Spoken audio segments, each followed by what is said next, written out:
Jonathan José Conde nació en Buenos Aires en 1989 y desde el año 2002 vive en Catamarca. Su adolescencia en Andalgalá, al pie del Nevado de la Conquija, amenazado por la megaminería, determinó el pulso trémulo y combativo de su poesía. Algunos de sus poemas forman parte de antologías nacionales. Escribe preferentemente cuentos que esperan en el letargo ser algún día publicados, algunos de ellos ganadores de premios municipales e interprovinciales, así como también colaboró en revistas digitales. Se dice guitarrista de oído. Es profesor en letras, dictó clases en el Servicio Penitenciario de Catamarca y se está formando como investigador. Hoy tomamos unos mates con mi querido amigo Jonathan Conde. ¡Qué presentación que te hice! Ni Tinelli, ¿no? Tiembla. Acércate un poco más al micrófono y mira, y tenés que mirar para allá porque estamos con cámaras. Vení, correte un poco más acá. Ahí, acércate al micrófono. Bueno, manéjame la vida. Ahí está. Bueno, buenas tardes. Buenas tardes, ¿se me escucha ahí? Buenas tardes. Escritor, mi querido amigo. Escritor de oído también un poquito. ¿Qué escribí? ¿De oído? Bien ahí. Un poquito de oído también. Qué violero, qué guitarrero, les digo, ¿no? Después un día podemos traerlo en la faceta de músico. Traete la viola, ¿no? Trae la guitarra y hacemos unos temas. ¿No la tenés vos ahí en el baúl escondido? No, la bajé. Jonathan, ¿qué escribí? Contanos. Bueno, escribo desde muy chico. Al principio empecé escribiendo narrativa. Ponete el auricular si te escuchas bien. Ahí está. Ahí estamos bien. Ahí. Ahora sí me escucho. Narrativa en principio escribí. Siempre motivado por la imaginación, desde luego. Y bueno, ya un poco más de grande, leyendo literatura fantástica, imitando esa literatura fantástica. Hasta que ya un poco más entrado en los 20 años, empecé un poquito a fijarme más en la realidad. Y ahí empecé a escribir poesía y empecé a escribir cuento. Tengo alguna novelita ensayada también por ahí, que versan sobre temas que están íntimamente ligados a la realidad, a la más cruda, a la realidad más cruda, no a la que vemos todos los días, sino a la que está más bien invisibilizada. Qué lindo poder visibilizar ese tipo de realidades, ¿no? Y la literatura es una herramienta, el arte en general es una herramienta para visibilizar eso, para visibilizar y también para poner en evidencia cuáles son los discursos y cuáles son los modos de pensar que esconden en sí esa invisibilización. ¿Cómo se hace para invisibilizar a la gente, aparte de la sociedad, aparte de la comunidad? Eso es lo que propone toda mi poesía, eso es lo que proponen mis textos narrativos también, que esperan ahí, como vos decías recién, en el letargo. En alguna caja están guardados, hay que desempolvarlos por supuesto y bueno, ya se verá cuando se publicarán. Espero que dentro de poco. Y le has ido sumando herramientas y te has ido formando y acá en la Universidad Nacional de Catamarca como profe de letras. Sí, empecé la carrera ya hace un par de años también que me he recibido. Estoy actualmente en actividad. Y también ese trajinar de la carrera, ese andar que implica la calle, que implica también el ejercicio de la profesión, como recién decías que estuve en el servicio penitenciario, fue una experiencia que me sirvió muchísimo, también para... ¿Son distintos los alumnos del servicio penitenciario? No son muy distintos a un chico, en mi experiencia. Son muy emocionales, son muy sinceros con lo que piensan. A ellos les suma mucho en conducta, en el concepto de conducta, para acortar las penas que tienen que cumplir ahí en la cárcel. Les suma mucho el hecho de estudiar. Entonces eso, al restar ¿Hay futuro? ¿Se puede ver futuro? En el servicio penitenciario. Sí, a los que están, a los internos. Bueno, ahí habría que pensar. En realidad habría que pensar si el objetivo de las cárceles es poder brindarle las herramientas para que ellos se construyan un futuro o más bien reprimir algún futuro. Qué cuestión, qué tema, ¿no? Y es muy debatible. ¿Sabes qué? Muy debatible. Te escucho hablar y me hace la gana de conocer tu poesía. Por supuesto, por supuesto. ¿Tenés algo? ¿Trajiste algo? Traje uno de los que escribí en estos últimos años. Le vamos a dar visibilidad a esos versos que estaban guardados ahí en el baúl de la casa. A ver. Bueno, este se llama Desalojo. Ya vienen, no disparen, que ya estábamos muertos cuando escuchamos sus botas. La villa de noche no duerme, aquí la gente murmura. En estas casas no hay papeles, picaportes o cerraduras. Ya vienen, amiga, hay que esconder a los niños. Aquí no hay hombres que den la cara. Solo queremos un techo, señor, y los perros salen y los sapos callan. No toquen a mis hijos, que en este lugar hay escrituras sagradas. Y los vecinos filman cuando la arrastran arrodillada. Quisiera, señor, quisiera tener un arma, quisiera mostrarles cuándo es necesario usarla. Yo sé que a la mañana no habrá música, los jueces nunca trabajaron con palabras y los ojos de los niños se pierden si no lo llaman. Esto de los desalojos es algo que muy posiblemente empecemos a ver en lo que es un pálpito que tengo. Por la situación actual del país. ¿Cómo se llama? Desalojo, Desalojo, se llama justo. casualmente el poema. Narra justamente un proceso de desalojo en el que a una madre, mientras la sacan, la están filmando, todos los ruidos, todo lo que implica un desalojo, cómo se vive desde adentro. Eso. Siempre que escucho un texto escrito por alguien, se me viene a la cabeza la primera pregunta: el momento en que te inspiraste para escribirlo. ¿Cuál Mira, fue el disparador? ¿Qué viste? ¿Una noticia? ¿Te corrieron de la casa? ¿Te desalojaron? ¿A cuánto no nos han corrido más de una vez de la casa? Cierto. Sí, mira, en parte experiencia personal y en parte también haber visto material audiovisual acerca del tema. No tengo muy claro en el momento en que lo escribí si llegó mediante la inspiración. ¿Fue en una noche? ¿Fueron varios días? ¿Fue una ráfaga de...? No, esto lo escribí de una sola tirada. De una sola tirada. Pero así como hay textos que se escriben de una sola tirada, hay otros que pueden descansar a la mitad, 3 años, 3 semanas. ¿La buscás a la inspiración o la dejás que llegue sola? Mira, es mejor estar preparado para cuando llegue la inspiración, ¿no? Es mejor estar listo para aprovecharla. ¿Cómo se prepara uno? ¿Con las herramientas literarias? Y sí, uno tiene que estar siempre dispuesto a sentarse a escribir. Ajá. Cuando la inspiración llega. Tener algo en la mano, tener el teléfono es lo más útil hoy en día. Sí. Pero antes se solía tener una virome y un cuadernito, siempre en el bolso, en lo que se llevara, un papel, lo que fuera.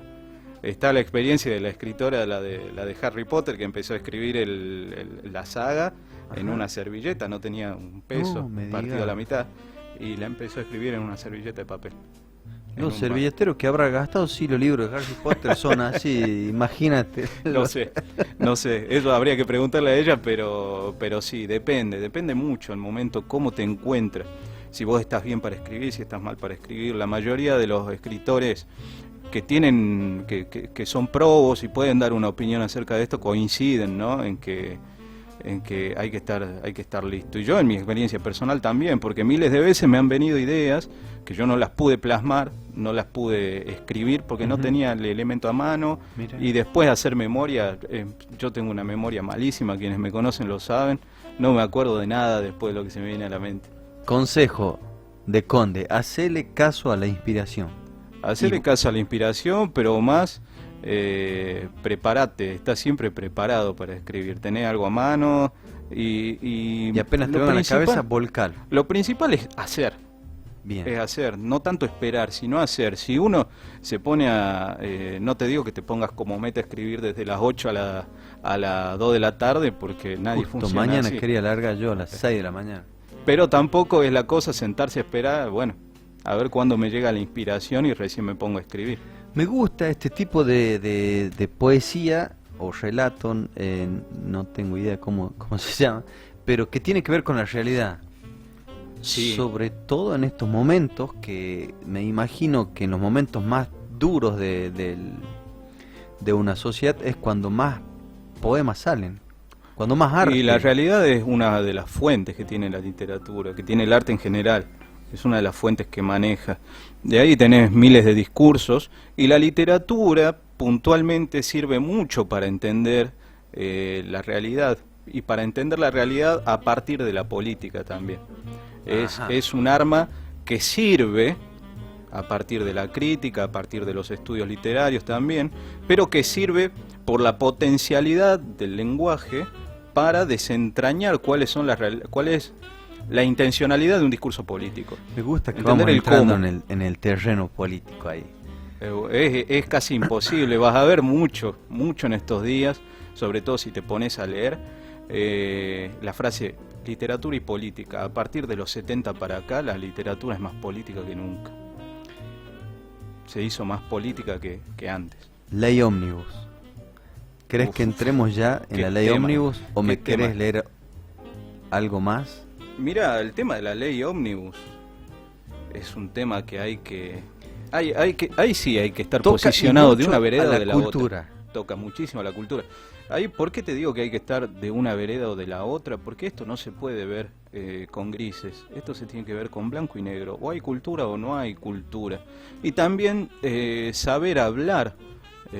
Yo no vengo en nombre de nadie a hablar, pero también hay que tener muy claros los términos, porque una cosa es la cultura como tal y otra cosa es la industria cultural. Otra Ajá. cosa es cómo se maneja el producto. Y fíjate las palabras, ¿no? La industria cultural, el producto, cómo está de mercantilizado el tema, cómo está mercantilizada la cultura. La cultura bancada por el gobierno existe. Es casi imposible una cultura, en este país por lo menos. ¿Por qué te traigo para este lado? Porque por ahí vemos en los medios masivos de comunicación un Adrián Suar, un Pablo Echarri, una Lali, criticar al gobierno porque quiere meter mano a la cultura, y cuando los investigan un poquito vemos que han cobrado sumas millonarias por hacer X actividad, ¿no es cierto? Y claro, es obvio que salgan a quejarse porque les toca sus intereses. Y quiero preguntarte a vos, que yo sé que calculo, ¿no? Que ningún gobierno te pagó a vos para defender la cultura. No, No sos imagínate. un Pablo Echarri que cobró millones del gobierno. Y aparte imagínate que es muy fácil desde la posición del Ali Espósito, de Pablo Echarri, que las cantidades de dinero que manejan, ponerse a favor o en contra de un gobierno, ¿no es cierto? Exactamente. Es muy cómodo opinar desde esa posición. Ahora, desde tu posición. Lo incómodo es cuestionar esas cosas desde la posición de alguien que jamás ha tenido un beneficio estatal. Sí. Y que por ahí lo busca también, ¿no? Ujú. Porque también hay que ser realistas. Vivimos en una sociedad en la que nadie tiene para consumir un bien cultural. Claro. Es decir, a mí, a gata me alcanza para comer. Entonces, ¿cómo voy a poder pagar una obra de arte, un cuadro? ¿Cómo voy a poder comprar un film a alguien en crudo? ¿Cómo voy a poder comprar un libro? Que esa es otra cuestión que hay que tocar también, la ley del libro. La ley de... ¿Que se toca acá en la ley Omnibus? Exactamente.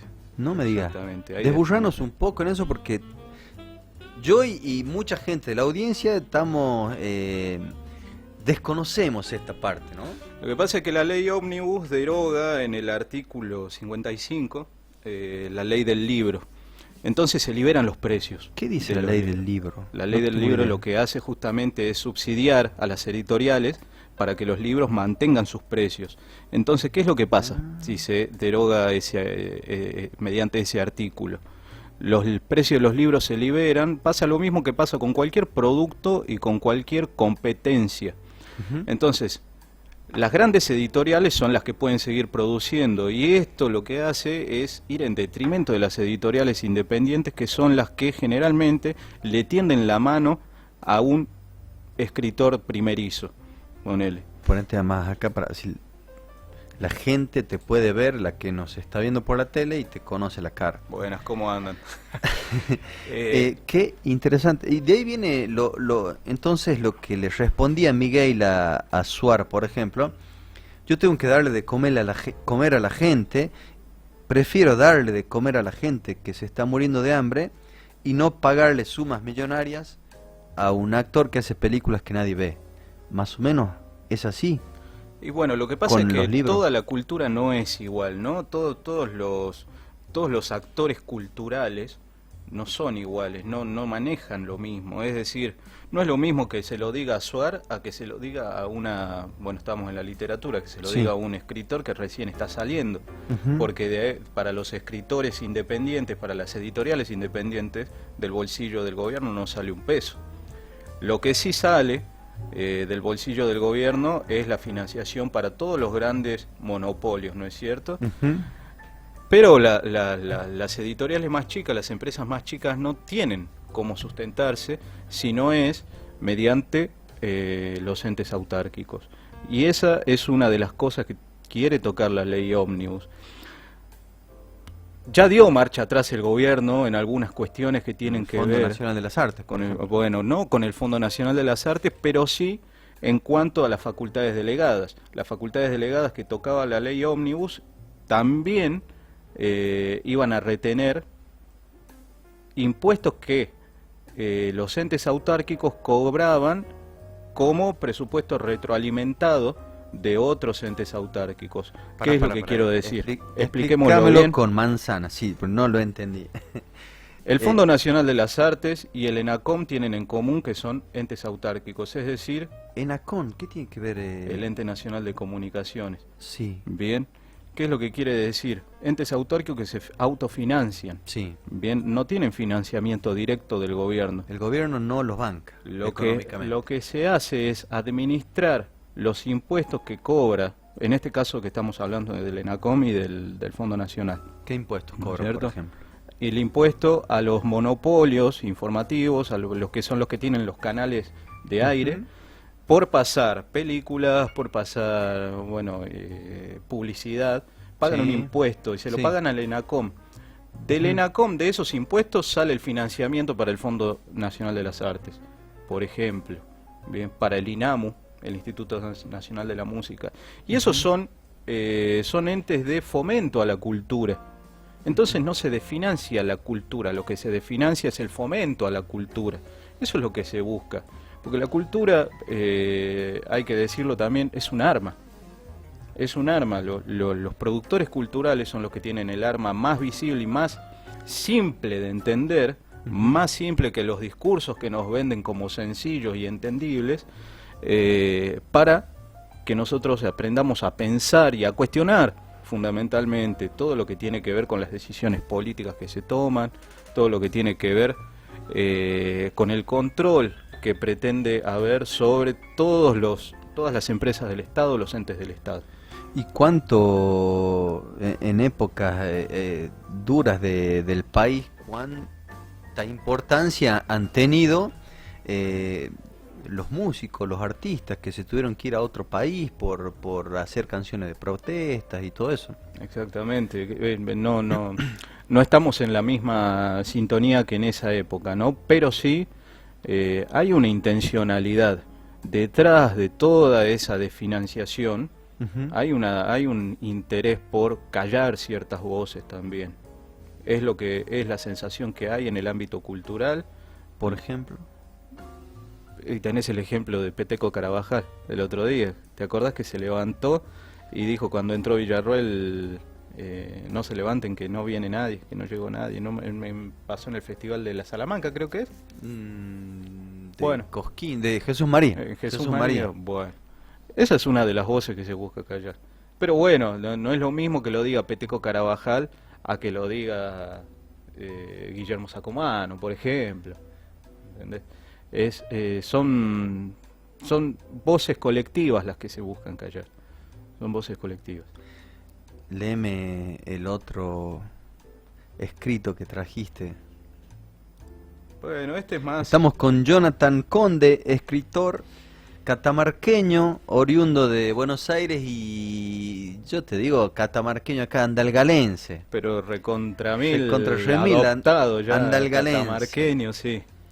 Como dicen los andalgalenses, chico el escritor que tengo al lado mío, ¿no? Esa es una belleza, el Sí. lenguaje en Andalgalá es único eso. Bueno, el día me fulminó. ¿Es Los el panales... No, este es directamente el poema, no tiene nombre. Ah, No bien. tiene nombre. Eso te lo debo al nombre, ¿eh? Bien, métale nomás El como día es. me fulminó. Los panales desplegados en los pies o en el pasado me quemaron el aceite con un fuego subterráneo. Ya no puedo albergarte, mi portón fue clausurado. Hay hemorragias en mis calles y puentes derrumbados. Tengo miedo de sentarme de frente hacia el ocaso. Subir, mirar hacia abajo, carreteras serpenteadas. Al pie del horizonte busco tu retina sepultada. Estas uñas aún te cuidan y espigan sus amenazas. Yo sigo aquí agitado, igual que una casa allanada. Este poema lo escribí a partir de una última represión que hubo en Andalgalá por protestas contra la megaminería. Bueno, vos sabés bien que en Andalgalá hay 2 proyectos mineros de cobre, oro, molibdeno, bronce, oro, que bueno, generan obviamente la reacción de la gente y bueno, terminan en represión, ¿no es cierto? Terminan en represión policíaca. Bueno, este poema es una descripción de una de las tantas represiones policíacas que hubo en Andalgalá. Bien, gracias por venir. Te agradezco mucho, te agradezco muchísimo. Muchísimas haberme gracias invitado. porque siempre es importante tener la mirada y la visión del poeta. No queremos callar los poetas, no queremos callar la cultura y es muy importante lo que nos acabas de contar y el posicionamiento en contra de la ley ómnibus en lo que respecta a la cultura y el por qué. Te agradezco mucho el espacio porque es importantísimo encontrar espacios donde se pueda opinar, donde se pueda hablar sinceramente de estas cosas y donde se pueda leer también.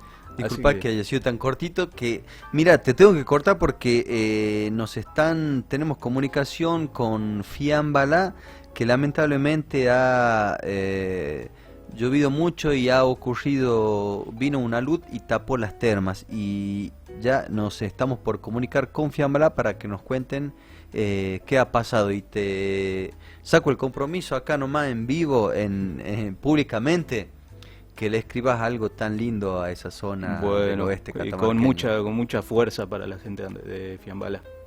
Muchas gracias por venir. Gracias. Jonathan Conde, escritor, amigo y defensor de la cultura.